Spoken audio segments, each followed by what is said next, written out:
Hi friends, good morning. Today we are going to do day 17 of Inktober, which falls on a Saturday, so it is also a day that I am going to do my weekly tangle exploration. I am looking for a new 01 to use because I have worn down the tip on yet another.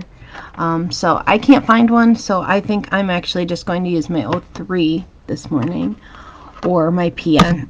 We'll see. We'll see which as we go. Let's see. So the Tangle Dragonaire is one that I really like a lot. I don't use it as much as I should, largely because it is a little more complex. It's not overly so. You're not going to see quite as much variation today in the tangle that I'm using because many of the things that I do in most of my weekly lives are a little harder to change up with Dragonaire. But it has a lot of potential, and changing just a few things in the pattern will give you a very, very different look. So I'm going to do some of that. We're going to do it. We're going to do a double. We're going to do a single. This one I have here, I just wanted to show you that by making it very tiny and leaving spaces in between, you can get a completely different look than making it larger. So we will play a little bit with that. We're going to use it as we're going to use it as a border. We'll use it in a round, and we'll go from there. So without further ado, we're going to get started.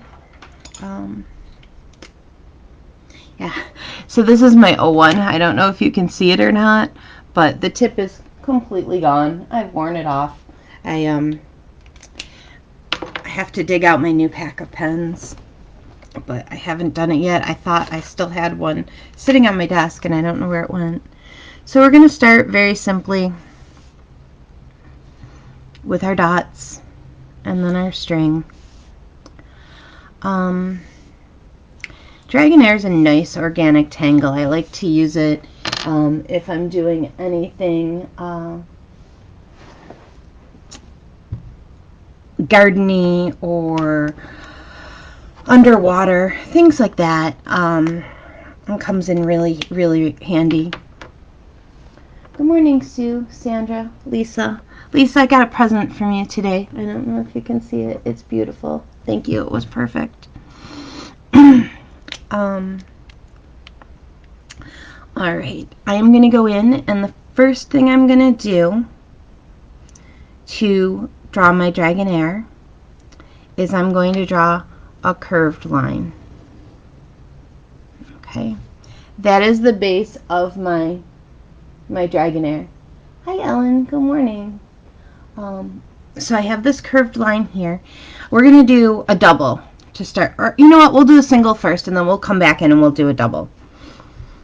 Off of this curved line, I'm going to take off and land and create these other lines coming off. So I like to think of it like I'm going to do one more. So I actually want this to be bigger, so I would stretch this initial line up and curve it. Okay, so think of it like a frond, or like a gill, or kind of like a dragon frill, which I assume is where the name came from. Okay, I find it easiest to put the little ball on the end. You don't have to do this piece, but I found when I was learning to draw it and I went right outside my border there, I found that when I was learning to draw it, that not putting it there really confused me, because that takeoff and land that we're going to do, that we use in Caden, that we use in Huggins, that takeoff and land piece, it helps to have that little ball to work with. So, and you can color that in, you can leave it empty. I'm going to leave it empty today. So now I'm going to take off and land, so I'm going to go around the edge of that, and I'm going to come in like a lazy S and connect to that other ball. Okay. So again, I'm going to come around, make a lazy S, and connect to that little ball.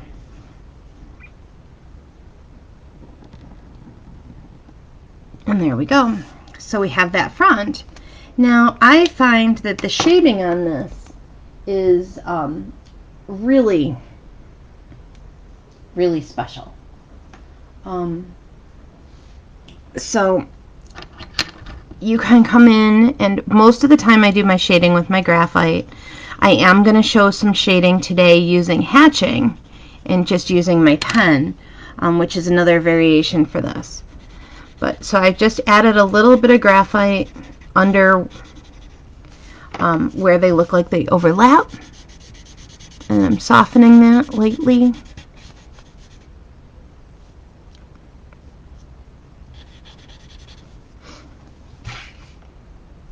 And then I also like to just add just a hint of graphite along that line. And there you go. So there's your basic, your most basic Dragonaire. Okay. I always like to come in and I like to add, you know, little organic tangles to go along with it. I always feel like it looks like it lives in a garden. So however you want to embellish it is always kind of fun too, right? So we're gonna just add in a little sprinkle kind of there. So that's our Dragonaire. I'm gonna set this one off to the side,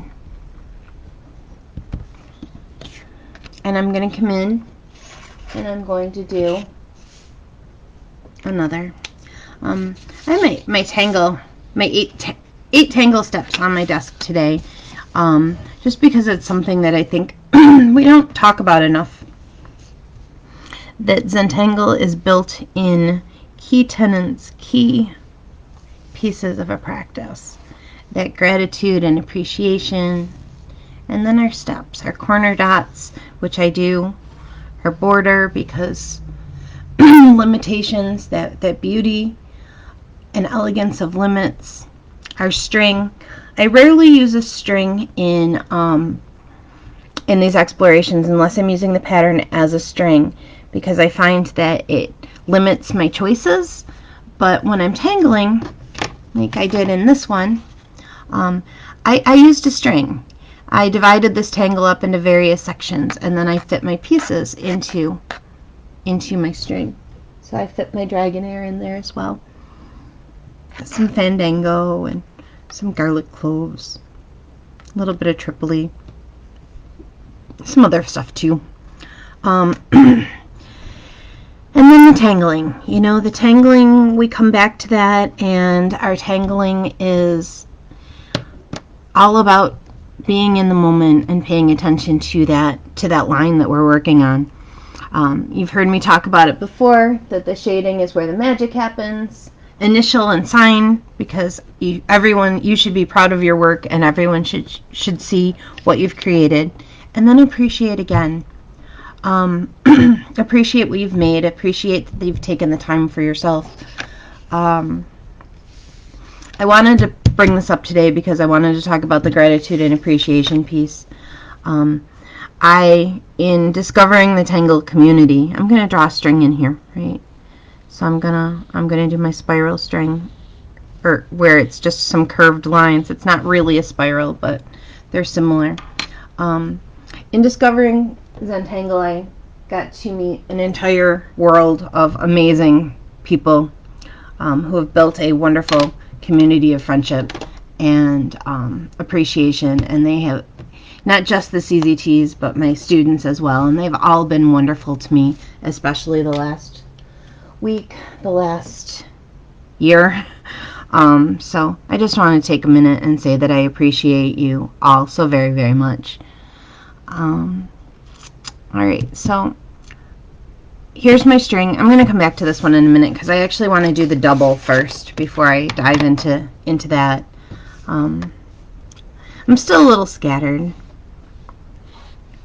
but there we go. I'm going to do a double Dragonaire now. So I'm going to come up. I'm going to curve a line out this way. I'm going to turn my tile and I'm going to curve a line this way. I'm going to do a small little, and I'm going to do the little balls on the end as I go. So this one's going to be a little smaller because I think that it's really important to play with the sizing on this, right?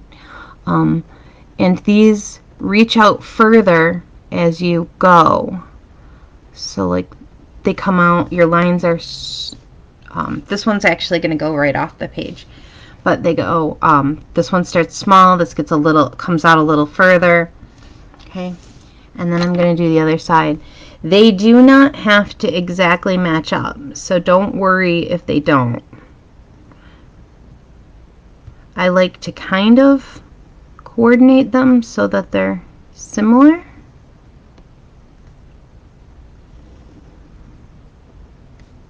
And then this one I'm actually going to make curve so it looks like it came off and then came back.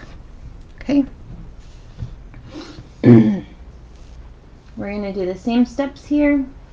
We're going to take off and land, take off and land, take off and land.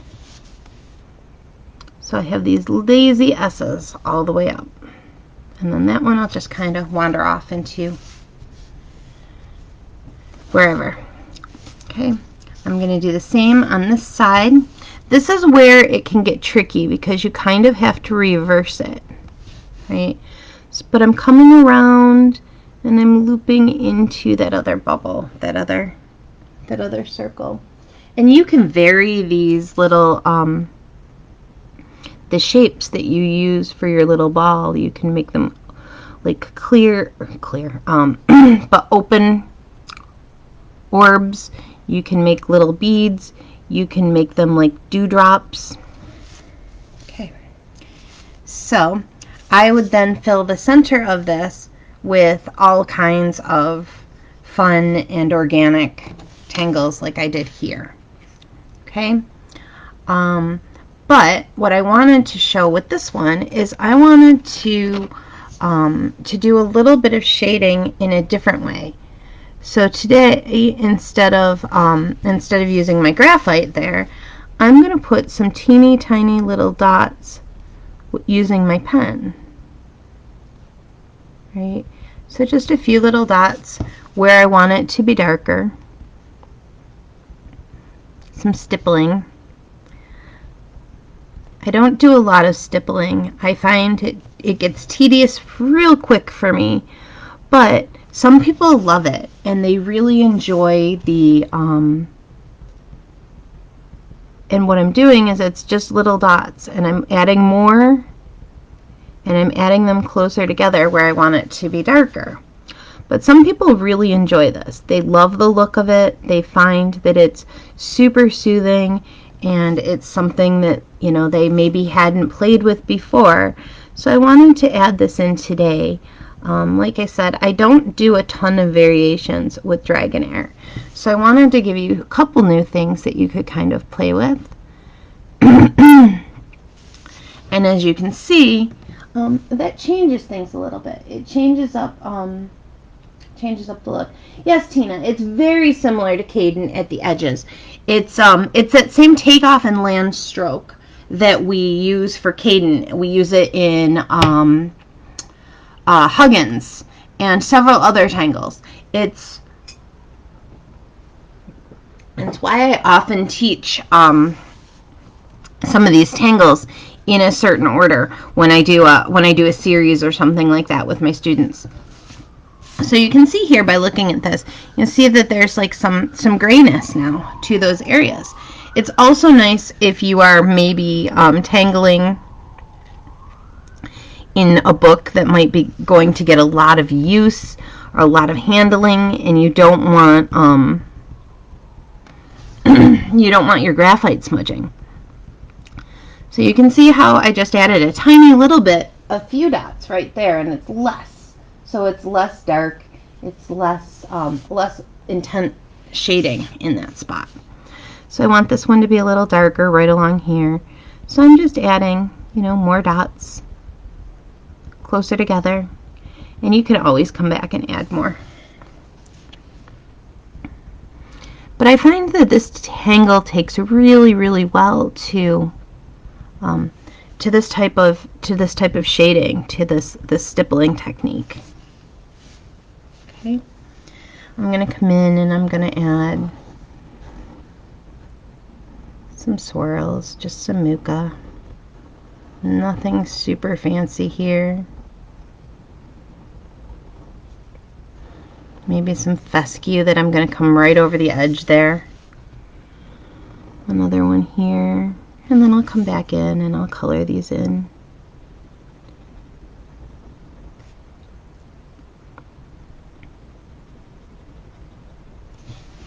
Right. So because I used the stippling technique, I want to use it here as well. So I'm just going to add a little bit of shadow right there. Not a lot. Again, just a little bit to kind of give the eye something to look at. And you can definitely, play with this. I encourage it. It's a fun and really, really good art technique to play with. And you may quickly find that it either is or isn't for you, but it's it's something different to try, something to to investigate, to see where you want to go with it. So one of the things that I run into with Dragonaire is I tend to end up with a tile that is often very bottom heavy. Because if I'm doing a double, it tends to spread like butterfly wings, and then I end up with this extra open space. So I always like to just make sure that I come in, I'm going to go underneath, I'm going to hollow bar this, and make sure that I have enough weighted at the top. So all I did here to kind of balance that was add in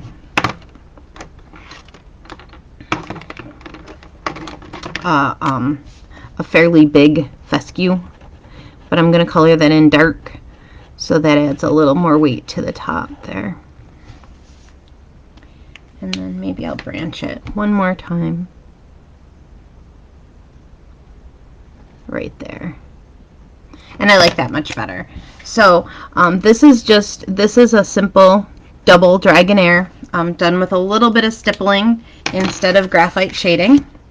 So there's something you can definitely play with, a couple variations. Oh, good, Pam. I'm glad that's helping. That what I've shown is, made it a little easier for you. I like to do kind of these stacks. This isn't really a spiral. I was gonna do it in a spiral, but I like the stacks, and I think that they're a fun way to play with this tangle. I'm gonna come in. I did these in pencil. I'm now going to ink them in. And I'm going to refine my lines a little bit. So I made one, and now this one is basically an aura of this one. And then this one will just be an aura of that one. Okay. I'm going to do single Dragonaire on these. So I'm going to come up off this one, and I'm going to make my little curve, and I'm going to work my way all the way up to there. and then I'm going to move to the next one, and I'm going to start here, and I'm not lining these up at all, and that one's going to go off the page. I don't care if they line up nicely or if they match, because I'm not going to be connecting them to each other. Jill, the open air in the middle is super fun. You can do so many things with it. I always tend to put gardens there, and I really need to branch out and add other tangles in there sometimes. And I'm going to do that later as one of my variations, actually. But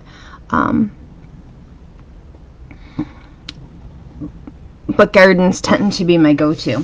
So I did these all about the same size, but you could certainly go in. I'm going to add one like it's coming up here like a halaba, just to start, because I feel like there was too big a gap there. I should have started this one a little lower, but I made these all about the same size. So with the stack, you could do this, or you could have done them in various sizes. So now I'm going to do my take off and land, and then this one obviously would come off the page. Take off and land,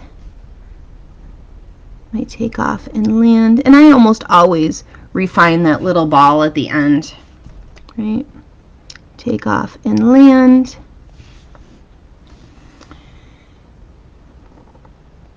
And you will get a different look by varying how far you come out with these, you know, these lines that you create. These curved lines coming off of your initial line. And then that one kind of goes and trails off the edge. But what this gives you, you can use this for a border. You could use this for edges. Let's see, I'm going to make a little one come up here. There. Or you can use this kind of like its own little string. So I can come in here and I could fill this with some tipple, some nice big orbs to fill in that space, right? And you get a very, very different look. By playing with it in different ways.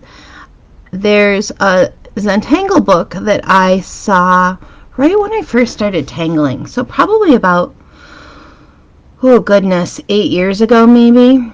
And they actually used Dragonaire for hair. I think it was mermaid hair, and it was so cool.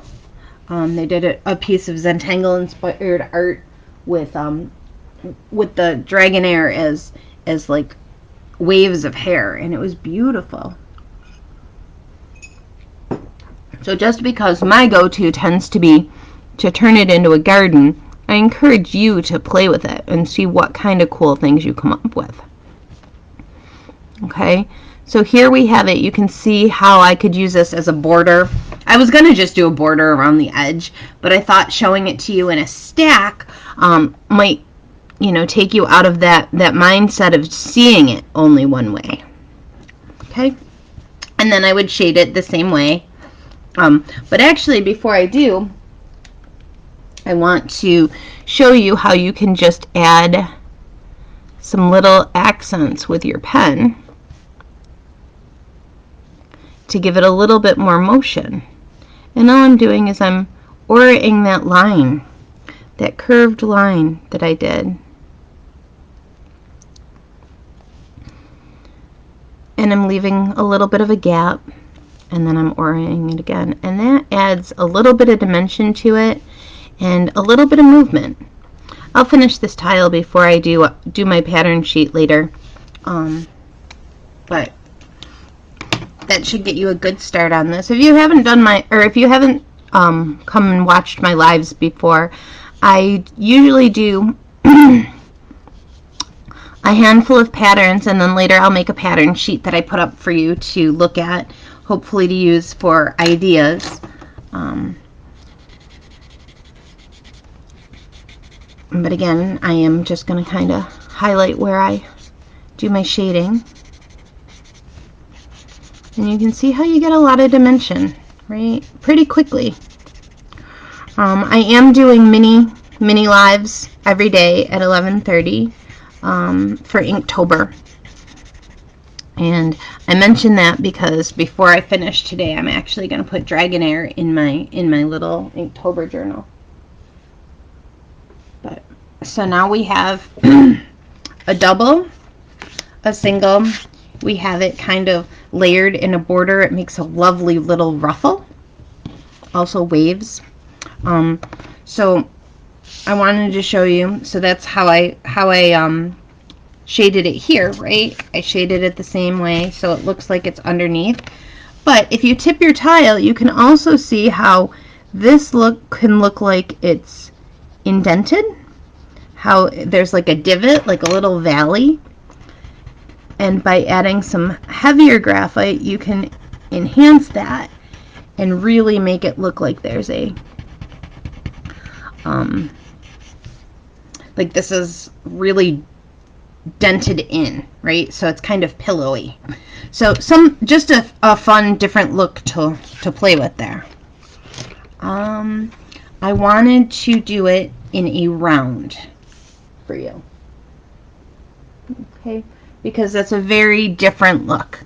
So my dots, my border,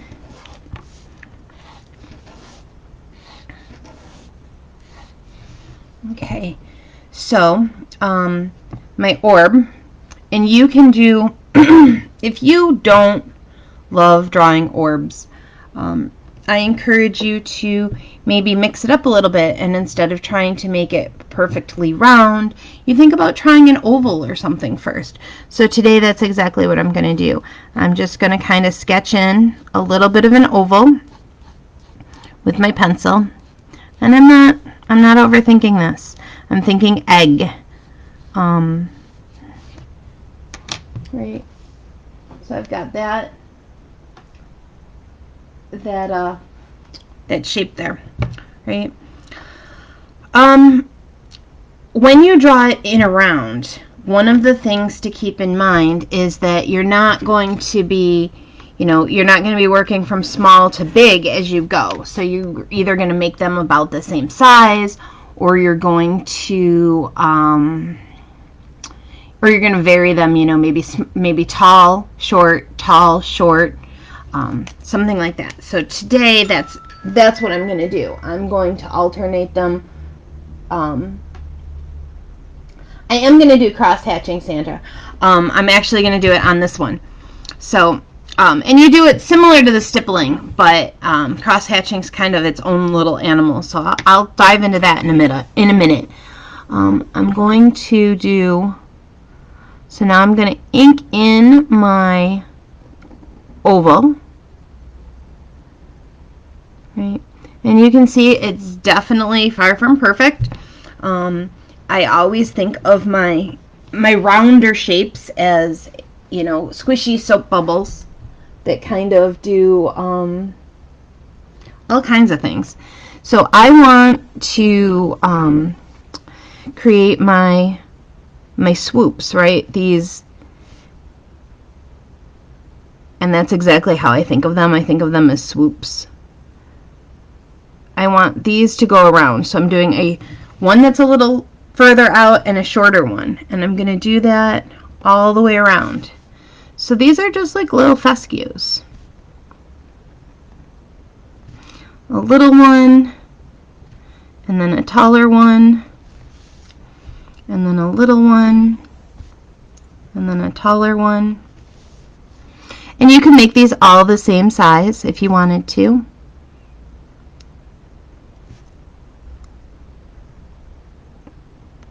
But I like the variation.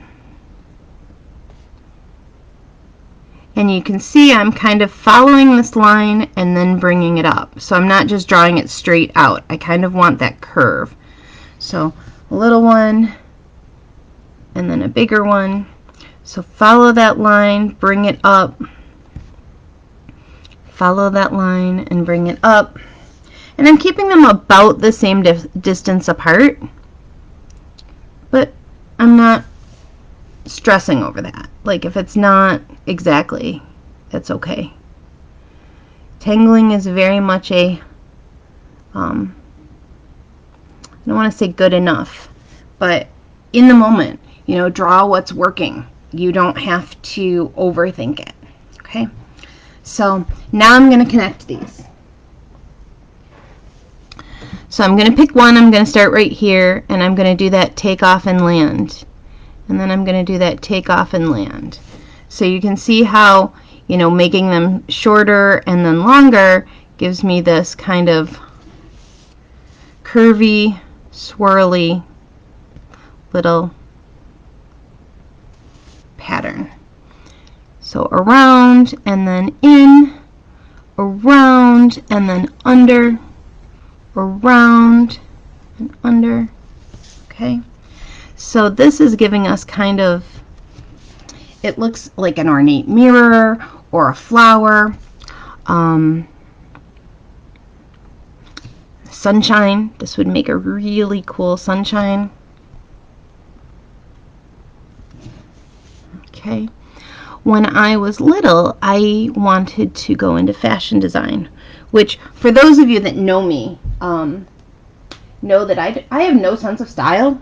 I dress like a toddler most of the time, and I'm a cross between 80s teenager, toddler, and thrift store. So I occasionally have really cute outfits, but they were usually picked out for me by somebody else. But I thought I wanted to go into fashion design because I loved to draw ruffles. That was my thing. I loved to draw dresses that had frilly lace and ruffles on them, and I thought it was the coolest thing ever. And I quickly realized that I really didn't want to be a fashion designer. I just liked to draw ruffles, and I think that's why I like drawing this pattern so much. Okay, so you can see I've made it all the way around. Cross-hatching. I'm going to shade this with a little bit of cross-hatching. Let me find, I am going to use my 01 because I went smaller than I'd originally planned, and I do need a tinier pen for this. If I had made it a little bigger, I could have used my PN, but I find that it tends to,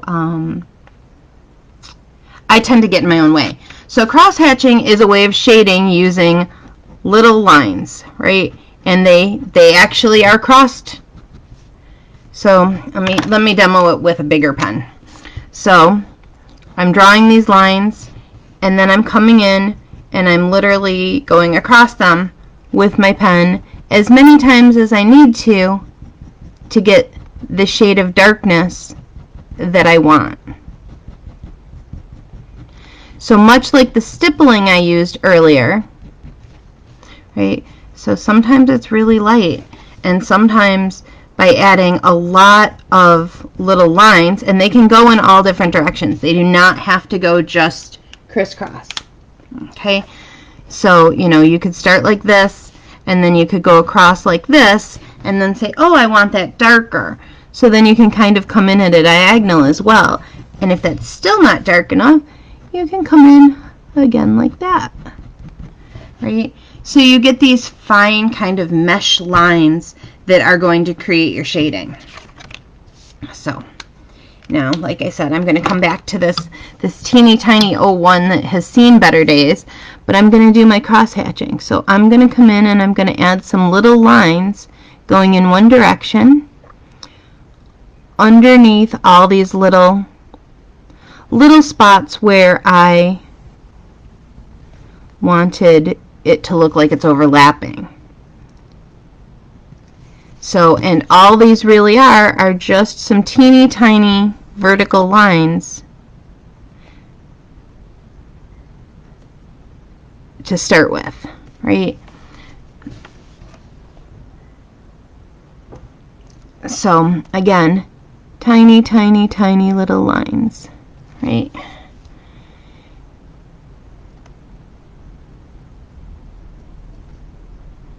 And that's just to give a hint of gray or darkness, because You know, black and white together make gray. If we were using paint, we would mix black and white paint.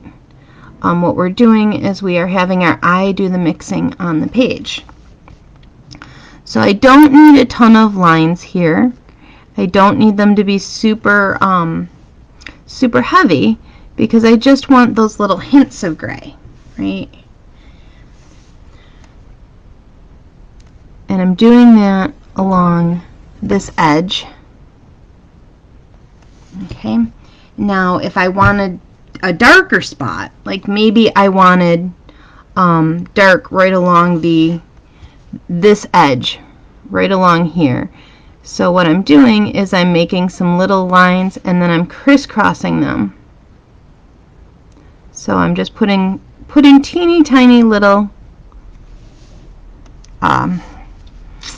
little lines that are kind of horizontal or vertical, and then I'm doing some horizontal lines that are almost parallel to my initial line here.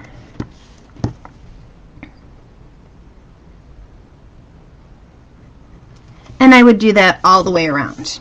And you can see how that creates that shadow right along the outside of this oval. Right? So that's a fun way to bring in yet another type of shading. And you could also layer this and do another layer of Dragonaire around the outside. And I may do that later as a when I finish off this tile. But you can come back in later with your graphite even if you wanted to, and you could, you know, darken this in and then smudge it, but I'm just going to stick with the cross-hatching there. You could, I'm going to do a little bit here in this center, and I probably will use graphite in there later. But so I want this edge to have some,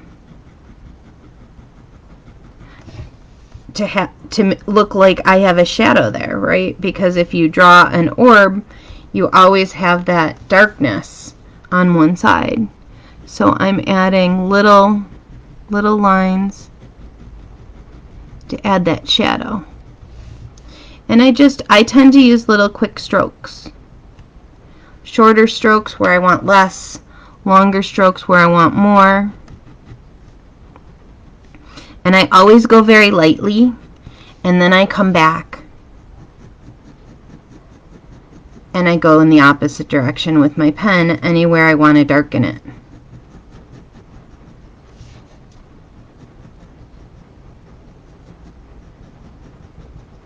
So you can see how more little pen strokes make that curve darker. Okay. And maybe a little up here as well. And your pen strokes do not have to go in the same direction when you do your cross-hatching. You will find your own way with this. You will kind of find a rhythm that works for you. It gives a very different look. I love to use cross-hatching underneath some of my watercolor to add some dimension. So it also works with tangling. So it's kind of funny because I get very, very bored with stippling, and I stop doing it almost immediately, but I could cross-hatch forever. So just a new way to kind of introduce a couple different shading techniques. But you can see right here we have a few pattern variations. I'm going to do one more, and I wish I knew whose idea this was originally, but I saw it and I kind of mentally cataloged it, and then set it aside. You can use it in a pattern. Okay, so let's see the best way to do this. I'm going to do this larger. So I'm going to do a zigzaggy line, And now I'm going to do my curves off of it.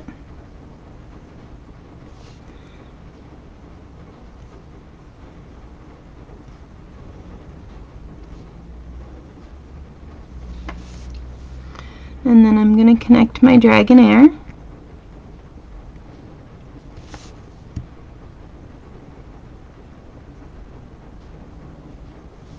Okay. And I'm going to, let's see, I'm going to do an aura here.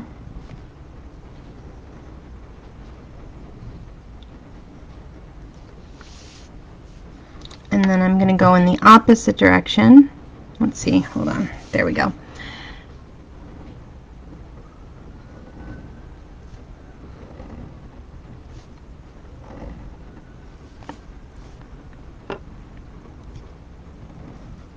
And obviously I'm going off the edge there.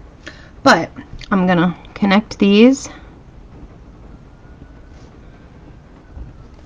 And I'll connect these.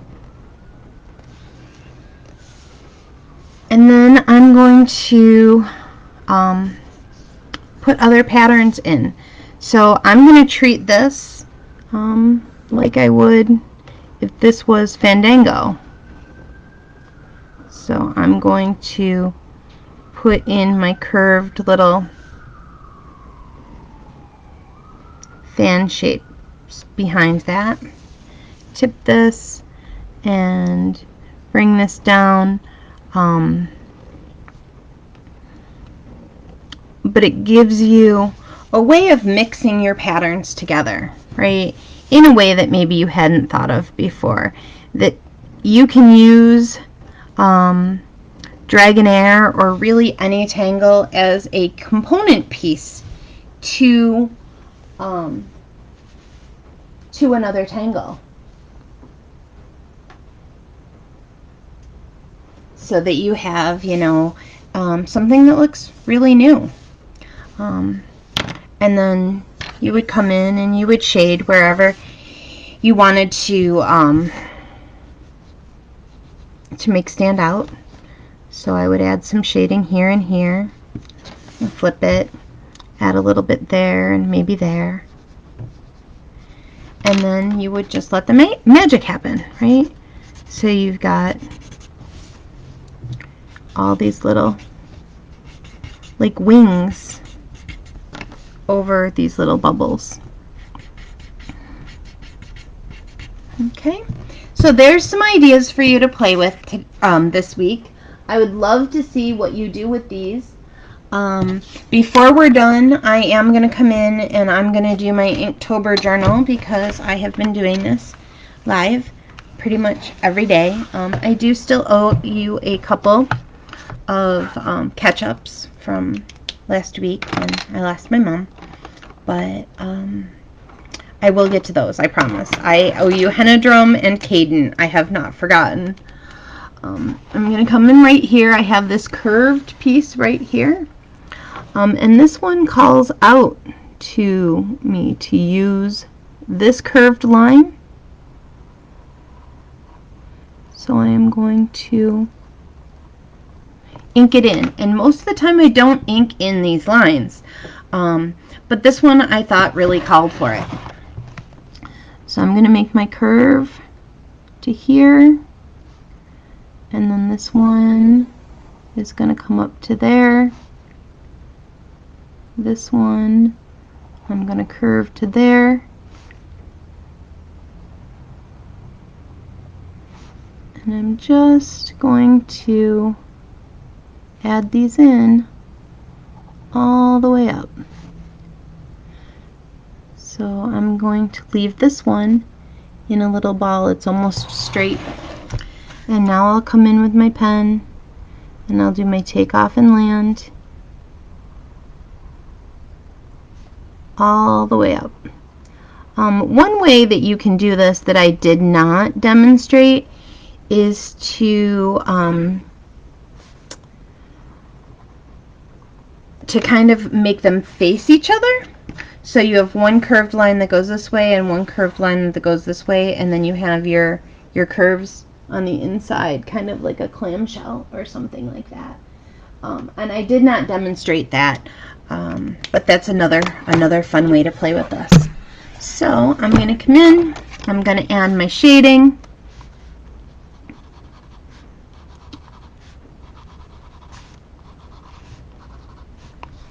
Okay, I'm actually going to, I'm going to double these. So I'm going to, before I finish shading it, I'm going to add in another, like an aura of that curved stroke that I made. And I'm letting my pen be wavy. I'm not worried about making my pen strokes smooth or even. I want them to look a little shaky. I like the look of it for this.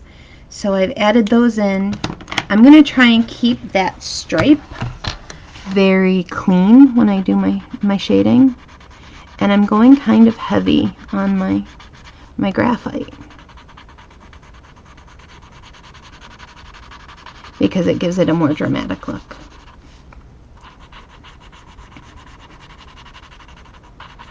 And if it's not dark enough, I can always come back in and I can always add more.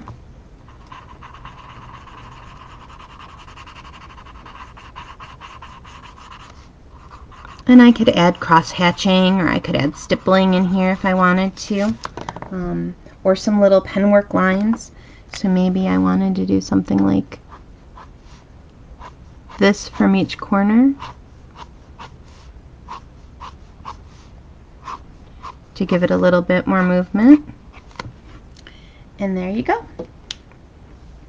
Alright, so I hope everyone has a wonderful week, and I will see you all, if not this week, for my weekly Inktober tangles, but next week for our next week's pattern. So you can see I then doubled that line. I thought after I had it done that it kind of looked like a feather, so I wanted to finish that off. But next week, let's see. So I want to mark off today's. So we did that one yesterday, did this one. So next week is Zenith by, which is an official Zentangle pattern. So I will be playing with that one, and we should have some good stuff to work with. So I will see you then. If you don't know already, I am in the process of adding all of my all of these lives over to YouTube. I am also in the process of creating something called a Mighty Network, which I'm really excited about. It's like Facebook, only it is completely focused. So it will, I'll have sections for Zentangle, and I'll have sections for my watercolors, things like that. So you can see just what you want to see, and so that you can find things, because Facebook has their way of showing you what they want to show you, and I want to show you what I want to show you. So I'm still playing with that, but I will be posting a link to that soon if you're interested. Or if you want to test it for me, feel free to leave me a message in the comments, and I'll send you a link over so you can check it out before it officially goes live. But again, everybody have a great week, and I will talk to you all soon.